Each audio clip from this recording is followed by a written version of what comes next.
Richard Jewell is about a man who was wrongly accused of a bombing. In 1996, here in Atlanta, during an event at Centennial Park, a backpack was left under a bench, and Richard Jewell, the security guard on duty, spotted the backpack and cleared the area. The night that it happened, he called home and he said, "Mom, there's been a bomb." I said, "Are you all right?" He said, "Yes, ma'am, I found it." That's how I found out. If Richard didn't find that bomb, there would have been people sitting on the bench. They would have been blown to bits when this thing went off. He should have been touted as a hero. He saved a lot of people's lives. We need to evacuate! Move, there's a bomb! It was just breathtaking how fast everything happened. You're a national hero. Thank you, sir. I was just doing my job. Within 3 days, it was over. He was a hero, and then he was a suspect. It was very important that they catch somebody, so they just got somebody. The Atlanta Journal-Constitution made him the FBI's prime suspect. But for that headline, they would have called him in, they would have treated him like anybody else that was there, and they would have moved on. All hell broke loose. I mean, the telephones just kept ringing and ringing. That's annoying. And the news media took over. I think at one time there were 200 reporters, television cameras. They were basically locked up in their apartment. Anytime they went out, they had 1 million people on them. Did you do it? Did you do it? You know, blah, blah, blah. I think the relationship between law enforcement and media is always kind of fraught, but I think in this case there were some mitigating factors that led both of them down the wrong path. The FBI and the news media were so relentless with very little to go off of. It was just unconscionable to see how they acted. I think maybe I should contact my attorney.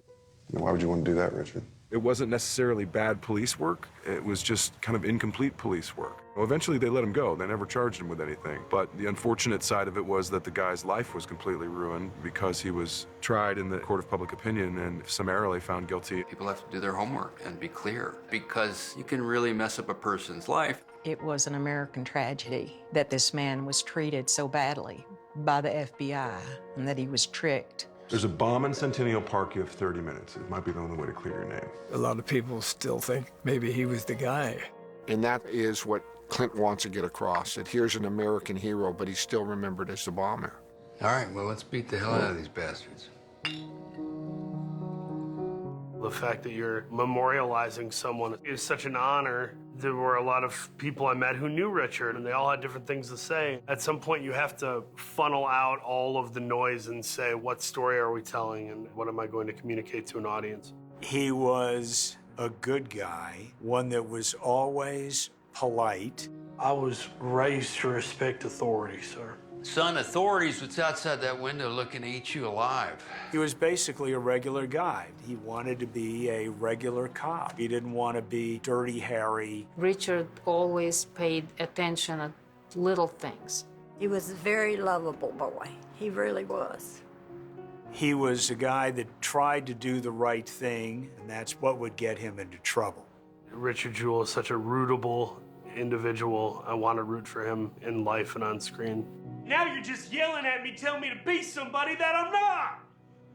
I don't know how to be that guy. You're that guy. I'm me. We had Bobby and Watson over on set. They helped a lot with all the little details. Meeting Bobby Jewell is more intimidating than meeting Clint Eastwood because it's the mother of the man in question who's now deceased. It's heartbreaking, but she was so game for the film. You know, when she saw me, she said, "You look just like Richard. You look like my son." I got the jeeby-weebies when I saw him. He's even walking the way Richard did. Nobody in that room is a better man than you. I wanted to capture his spirit, his sort of gentle giantness, and the fact that he was a bit of a Boy Scout and believed in the system and believed that the system was good.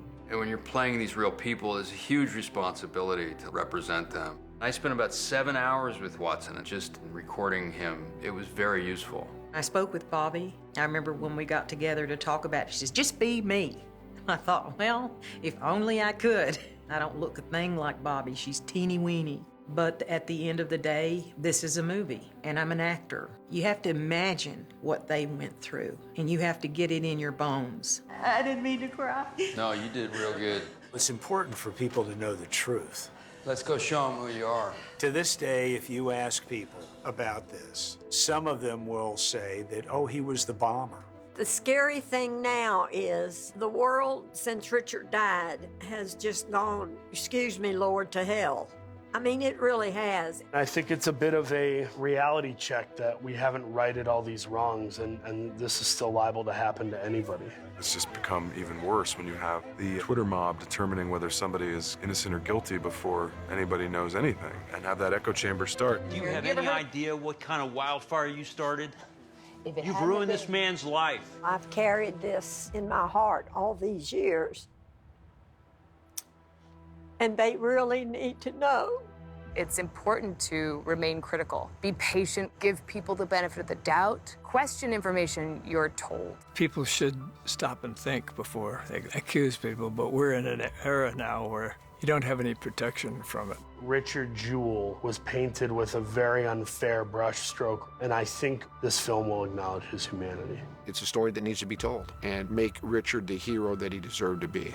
I want him to remember him that way, and not as the suspect, not as a tragic figure, but as a good guy that was a hero. My boy. I hope that they will realize that it can happen, and it did happen. I just hope that everybody will say, thank God. And he's resting in heaven now, looking down on us.